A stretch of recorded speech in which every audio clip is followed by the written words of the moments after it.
high side. Murphy shooting, save a rebound on the view.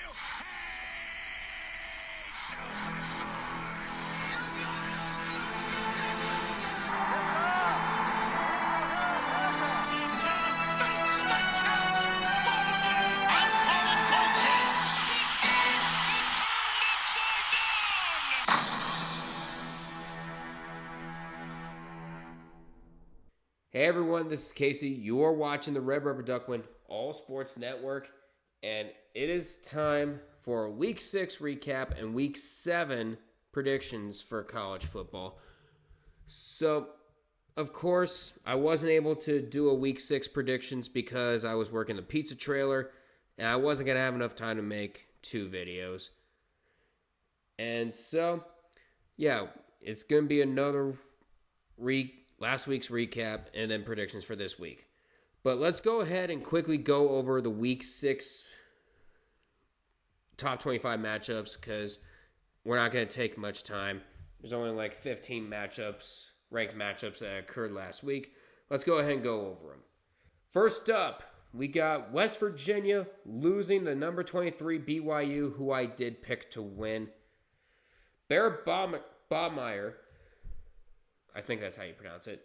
He threw for a career-high 351 yards and 1 touchdown.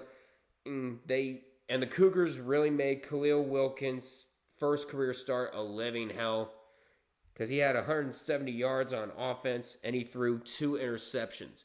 The Mountaineers did force 3 turnovers, but they could hardly take advantage of them, and so BYU ended up getting the win. Next up, Illinois took care of Purdue 43-27. Now, I did pick Illinois to win, and it turned out to be right. And Luke Allmeyer threw for a career-high 390 yards in that game. And that included one of his favorite toys in Hank Beatty with 186 yards. And, of course, Caden Fegan added 2 touchdown runs to give them some sort of practice for number 1 Ohio State coming up in our first L-Buck matchup since 2017. As the Illini go to 5-1 and they retain the Cannon Trophy for the first time since they last beat their border rival in back-to-back seasons since in 2001 and in 2002. And there is an upset that I didn't see coming. Number 14 Iowa State losing to the Cincinnati Bearcats. Brandon Sorsby passed for 214 yards and 2 touchdowns in that game. And Cincinnati ended up using a 17-point first quarter, and the Cyclones could not recover from that. They lost 38-30 in a matchup that I thought the Cyclones had in the bag. Well, what a way to bounce back for the Georgia Bulldogs. They took out the Kentucky Wildcats by a score of 35-14. They proved that they should be ranked higher than number 12. Gunnar Stockton wasted no time, and they each had a pair. Him and Dylan Bell each had a pair of touchdown runs. And they got off to a quick start, and they just continued on from there, and Georgia rebounded from a loss like we normally would see them. Next up, we got Bryce Underwood and number 20 Michigan Wolverines taking down Wisconsin. Of course, I did pick the Wolverines to win because they were only up by 3 at halftime. But Bryce Underwood said they were going to dominate in the second half, and they did.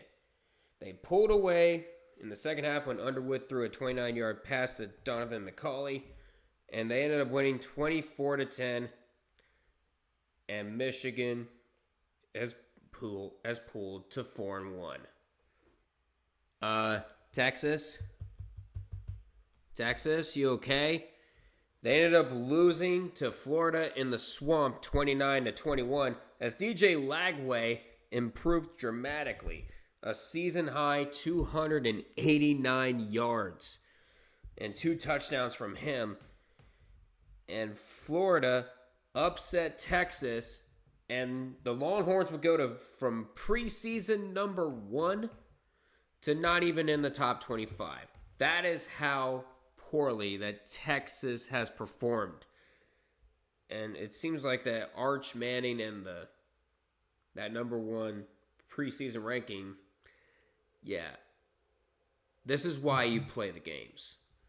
Well, Notre Dame actually did something. Number 21 takes out Boise State 28-7. Leonard Moore, welcome back. He had 2 of the Irish 4 interceptions. And CJ Carr was 15 for 23 with 189 yards and 2 touchdowns, 1 to Will Pauling and 1 to Malachi Fields. So yeah, Notre Dame, they're 3-2. And I doubt they're going to be making the playoffs, but you might as well keep showing your worth. This one was a popular upset pick. It wasn't my upset pick. But number 24, Virginia, would survive a scare in Louisville. The Cavaliers, I should say, are 5-1. Their best conference start since 2007. And they won despite the nation's 5th best offense being limited to 237 yards. But guess what? At the end, they found a way to win. And in a sport like college football, that's all that matters. Next up, number 10 Alabama taking out number 16 Vanderbilt. Now, as much as I love Vanderbilt taking out Alabama again, somebody once said, you can't have too much of a good thing. And being that this was in Tuscaloosa, that wasn't going to happen. Ty Simpson throwing for 340 yards and 2 touchdowns. He overcame an early interception to complete 23 of 30 passes. And so, yeah, you can't have too much of a good thing. And the Crimson Tide just proved it here.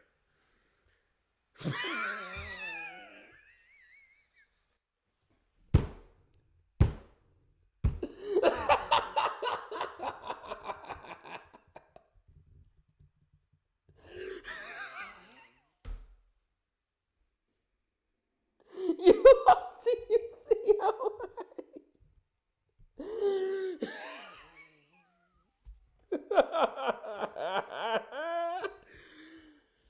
Oh, Penn State.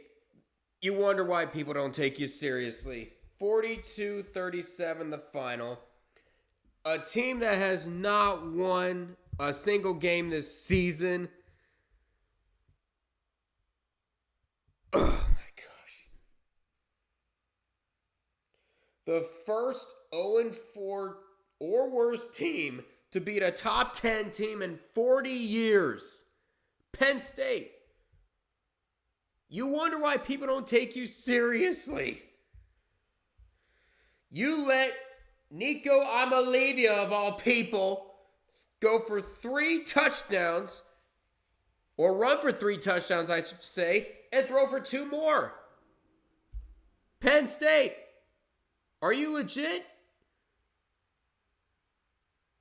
Because it looked like a Penn State redemption story was too good to be true. Right now, you're just proving everybody right.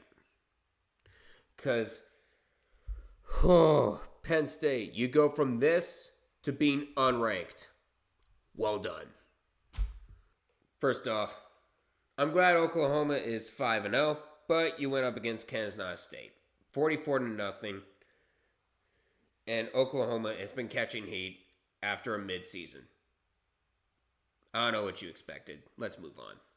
Well, the Red Raiders actually look legit, don't they? They dominated Houston 35-11 in their own house. This is the first time the Red Raiders have won their first 5 games since opening the 2013 season 7-0. And this is their 8th 5-0 start in school history. And Texas Tech looks like they might be the Big 12 champions. Well, we won't know until December. But this is looking like a team that has the probability of doing it. As Baron Morton threw for 345 yards and a touchdown, Jacoby Williams ran for 2 scores, and the Red Raiders are 5-0 like we mentioned earlier. You gotta love what the Red Raiders are doing. I'm telling you right now. Okay, Texas A&M, You are 4 wins away now from breaking the 8-4 curse. 31-9, the final score against Mississippi State. Casey Concepcion, that's his actual last name, caught 2 touchdown passes. And the Aggies improved to 5-0 for the first time since 2016. And they are 2-0 in SEC play. And yeah, there's not much to talk about right now. The Aggies really need to keep this going because I highly doubt Bull Muscle wants to see this team go 8-4 again. Don't let this game fool you. Miami had the game won before Florida State even had a chance. 28-22 the final. Miami was up by the forbidden score at one point, 28-3.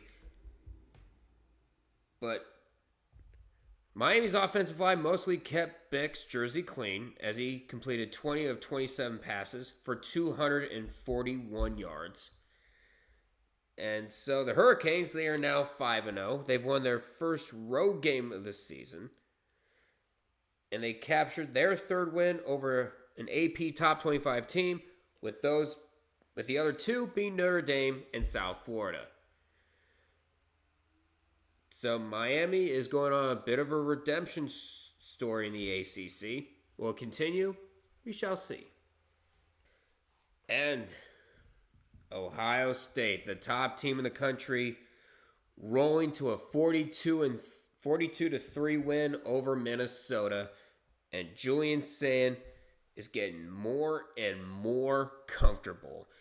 He passed for 326 yards and 3 touchdowns, but he also has a defense that's able to help him out as well. Because let's be real, the defense has been doing a great job so far this season through 5 games. They kept a so-called number 1 team in check, only allowing a touchdown to them. And now they're probably going to head to Illinois, which is going to be their biggest challenge yet. But if they continue to play like this, they should be able to pass it. And now, with those out of the way, let's go ahead and get to some Week 7 predictions. We are near the halfway point of the college football regular season. We're getting close to December, and oh my God, we have some very good matches coming up.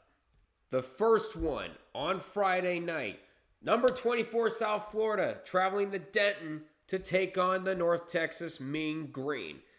In fact, this is the first time ever that the Mean Green was able to sell out their stadium.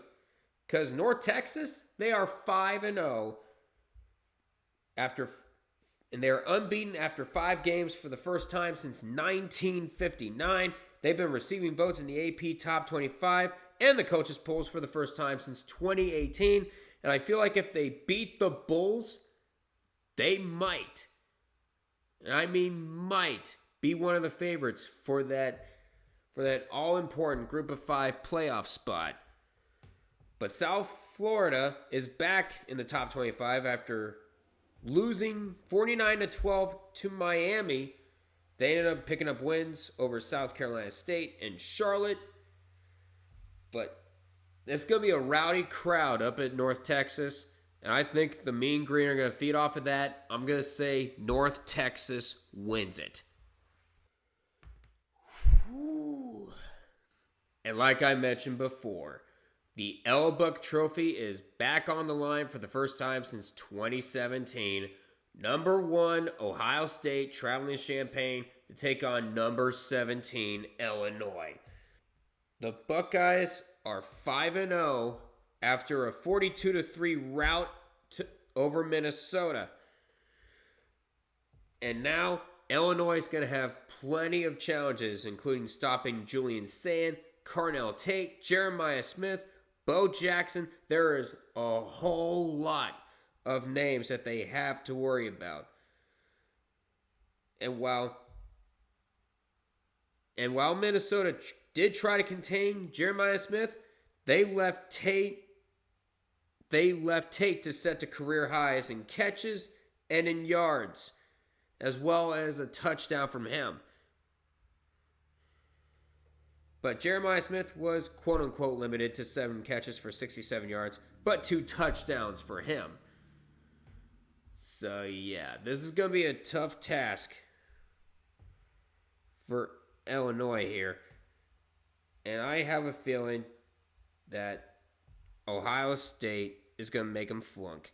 I'm going to say that Ohio State keeps the L book after keeping it for 8 years because they didn't play against each other during that time. Next up, we got number 8 Alabama taking on number 14 Missouri.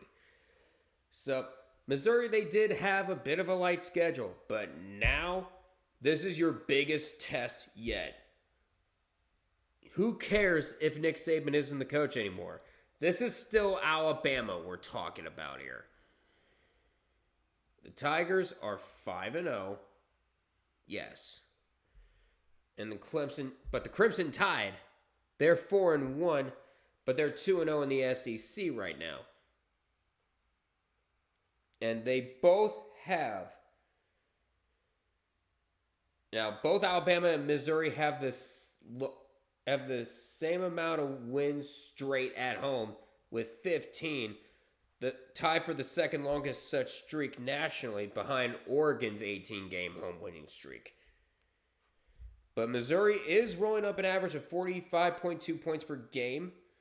But those games included Central Arkansas, Louisiana, and UMass.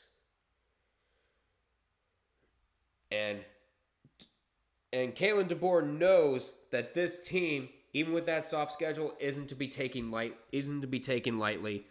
But I have a feeling we have an upset brewing.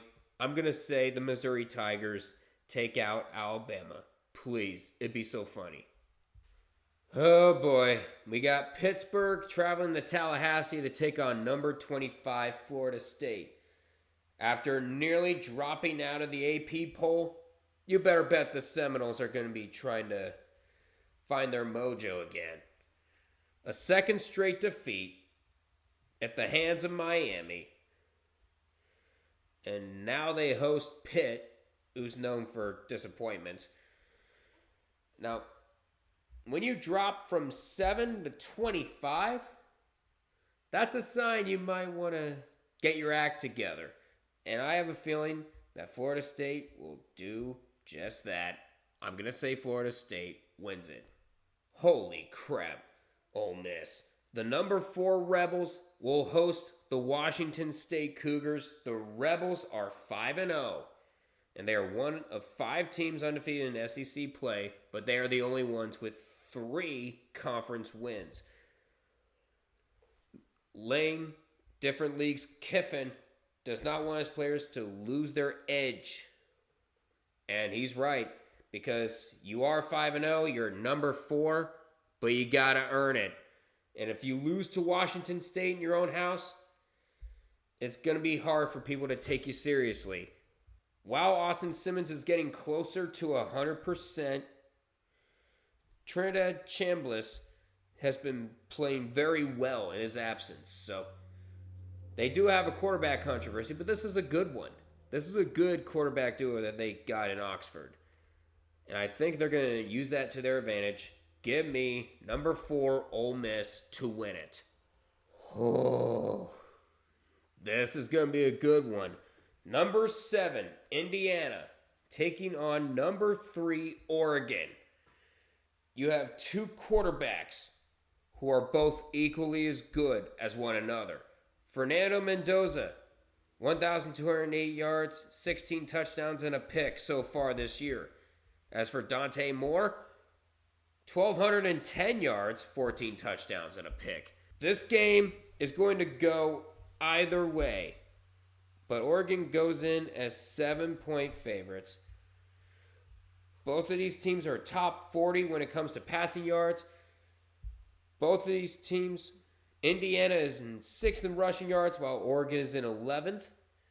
And these are 2 of the top 10 scoring offenses in college football. something's got to give, and I have a feeling it might be the Oregon Ducks. Keep in mind, they do have that 18-game home winning streak. I think it will continue I think it will continue on Saturday. Oh boy, I hope you're ready for this.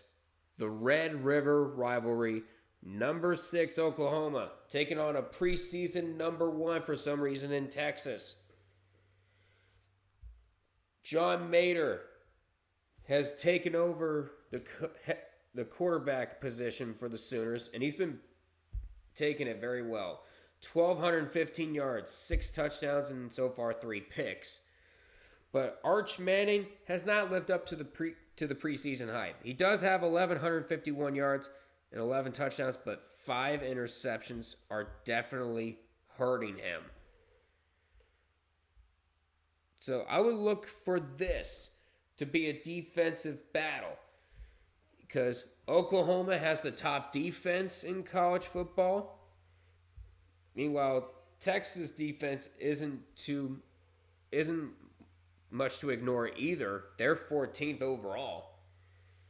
But I have a feeling that the Sooners are going to do just enough in the Cotton Bowl. Give me the Oklahoma Sooners to win. Next up, we got Virginia Tech traveling to number 13 Georgia Tech.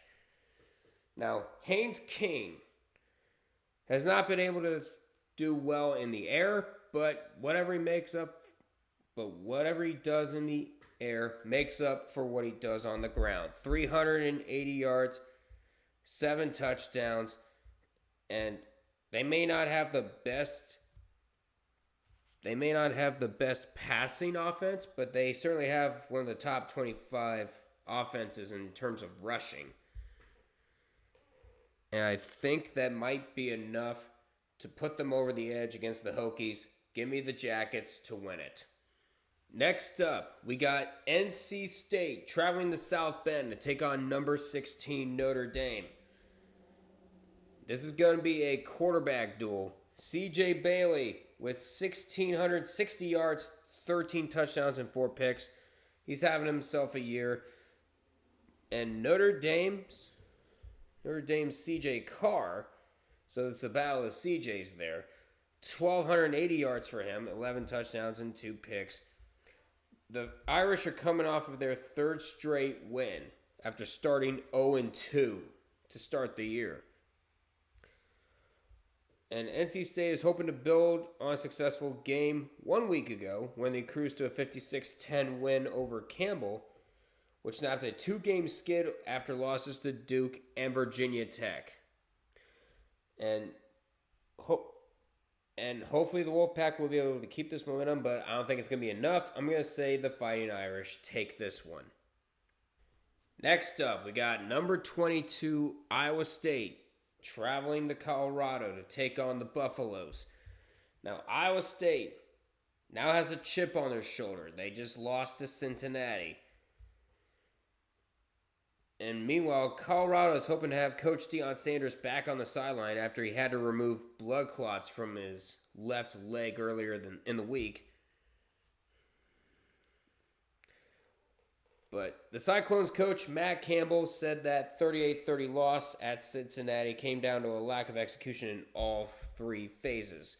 Of course, offense, defense, and special teams. And he said for a quarter and a half, they just did not have it. So hopefully they took this week to regain it and actually put in the work at Folsom Field. And I think they might just do that. I'm going to say Iowa State wins it. We got ourselves a showdown over at Neyland Stadium as Arkansas takes on number 12 Tennessee. You got the number 8 overall offense in the Razorbacks and the number 6 overall offense of the Volunteers. And both quarterbacks, they look equally as good as one another, as Taylon Green has thrown for nearly 1,400 yards, 12 touchdowns, and 5 picks. But Joey Aguilar, the former Appalachian State Mountaineer, throwing for 1,459 yards, 13 touchdowns, and of course 5 picks. This is going to come down to who can bend and not break. And I think Tennessee with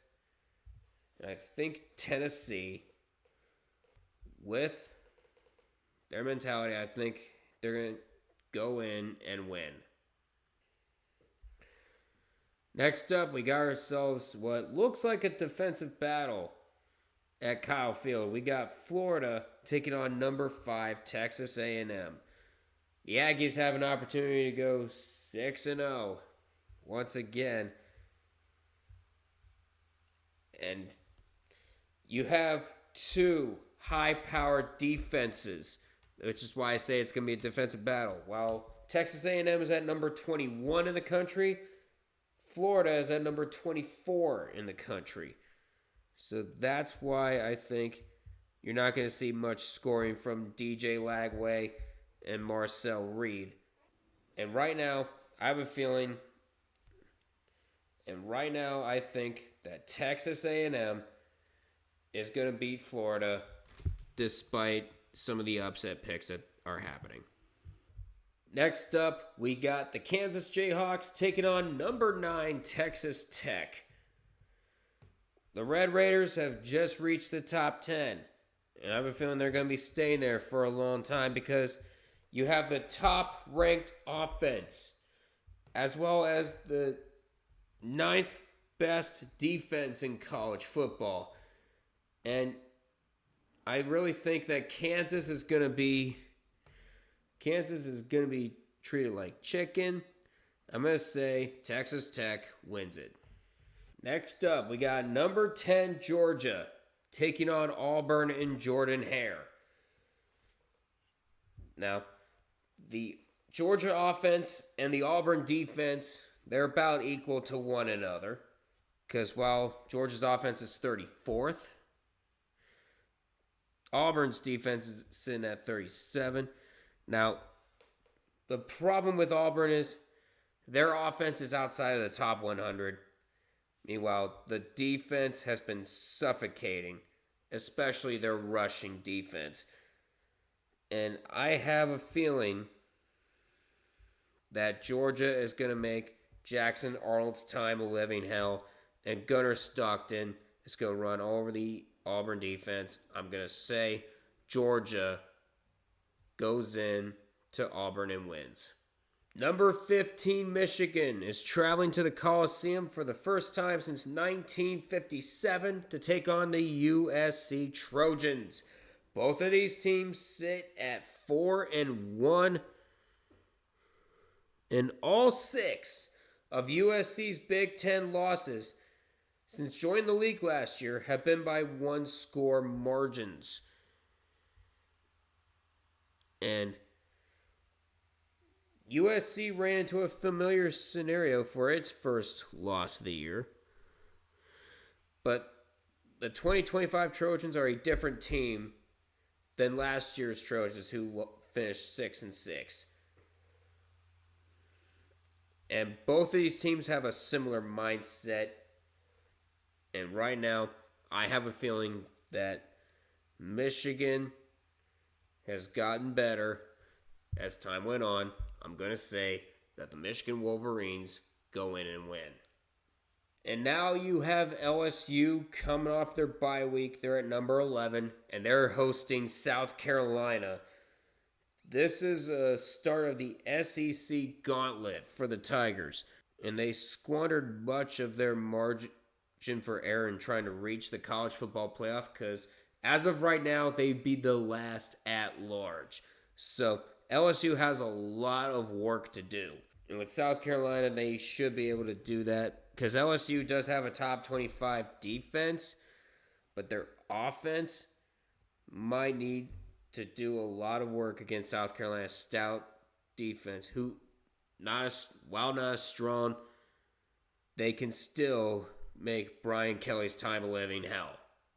So look for a defensive battle in Death Valley, but I'm going to say LSU survives, and Brian Kelly is going to be screaming at reporters again.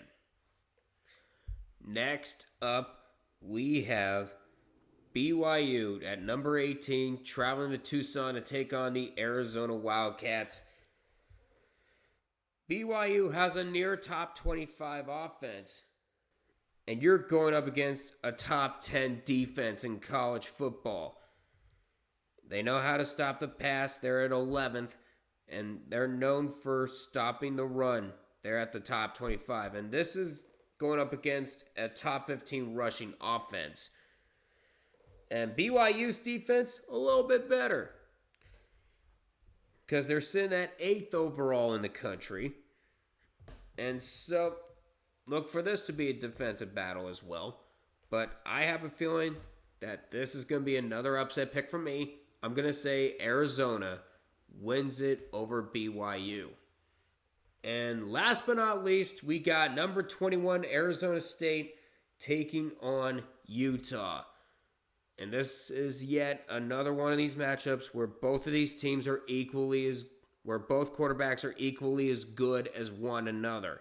Sam Leavitt with 1,039 yards, 8 touchdowns, and 3 picks.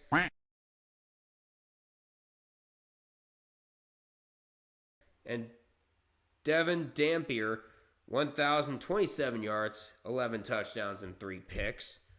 But of course, Utah is sitting with a top 25 defense, as well as another top 25 unit, the 18th best offense.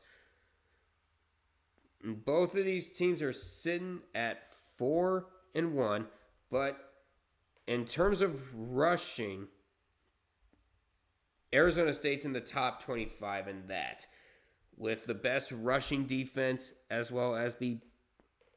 with the 20th best rushing offense, as well as the number 9 pass rushing defense, going up against the 9th best rushing offense. This is going to be difficult to predict, but I have a feeling that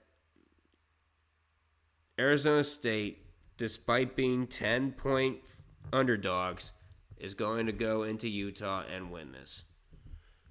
So that does it for my Week 6 recap and Week 7 predictions.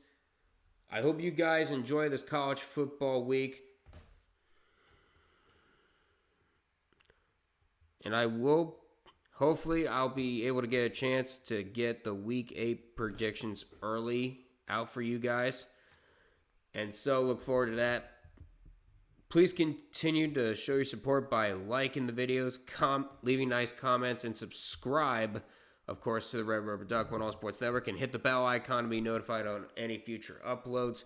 And be sure to look at the community tab so you could be in the know for any future streams or projects.